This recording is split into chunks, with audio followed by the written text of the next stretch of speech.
Ebintu si birungi. Mwana muwala omulungi kalaala Yesudde Okuva Kukizimbe kya Acacia Mall. Ono bimususseeko abadde asazeewo kwetta kaakati n'akasatiro keeyongedde. Gy'osinzidde nkubuuzaako webale nnyo, webale ddala okuva wano goberera enteekateeka zaffe ez'omuzinzi era ez'omuggundu. Okola ky'amaanyi nnyo nnyini ddala. Nkugamba subscribing, sharing, commenting. Agenda ku mitimbagano gyaffe gyonna www.kampalamediatv.com. Agenda ku Facebook, Instagram, Twitter, TikTok n'emitimbagano gyonna. Tweyongere okubanga tukolera okufeffetta gy'osinzidde mwana wa maama, mwana wa taata. Amawulire agaliwo kaakati gwampuliriza naawe andaba kyogenda maaso okubanga olaba ye mwana muwala oyo omulungi kalaala.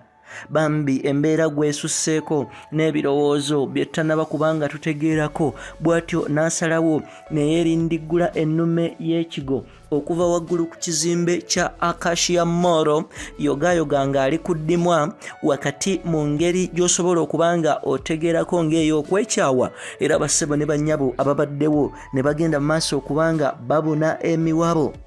Mwana muwala ono gwe tutannategeera bimukwatako na bye tugenda okubanga tukolera okufeffetta okubuulira, ye awanuse ku kizimbe ekya Acacia Mall ku level ey'okubiri, wakati abamulabyeko n'agaabwe mu ngeri ey'okwekyawa, n'asinziira yogayoga n'abuuka n'agwa ku ttaka.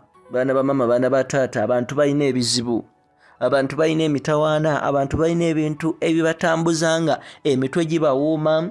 Oli osobola okumulaba ng'anyirira, oli osobola okumulaba ng'aligitanga ennyana naye ng'agazibu kwatudde n'ebirowoozo oba oli awo n'ebimusumbuwa bye bingi, kubanga okusinziira ku baliwo oba ku babaddewo wakati we tugenze mu maaso okubanga tutuuka mu kifo kino, bagamba nti mwana muwala ono tosobola giyita accident, wabula abamulabye bamulabye nga yeeteekateeka bulungi okubanga abuuka, newankubadde kibadde kizibu okumusitoopinga kubanga akikoze so very fast, wabula ekimutaasiza nti waagudde okuva waggulu ku kalina mu paakingi, waagudde wabaddewo emmotoka, n'olwekyo weight oba force yonna nga bw'agijja waggulu n'esooka ekendezebwako ku mmotoka gy'aguddeko, olwo avudde ku mmotoka ate n'agwa wansi, ekintu ekimuyambye obutafa okubanga osobola okumulabako awo mu mbeera gy'alimu. Of course tukitegeddeko nti ate eddwaliro lya Aga Khan eriri awo munda mu Acacia ligaanye okubanga liyingiza mwana muwala ono okumujjanjaba.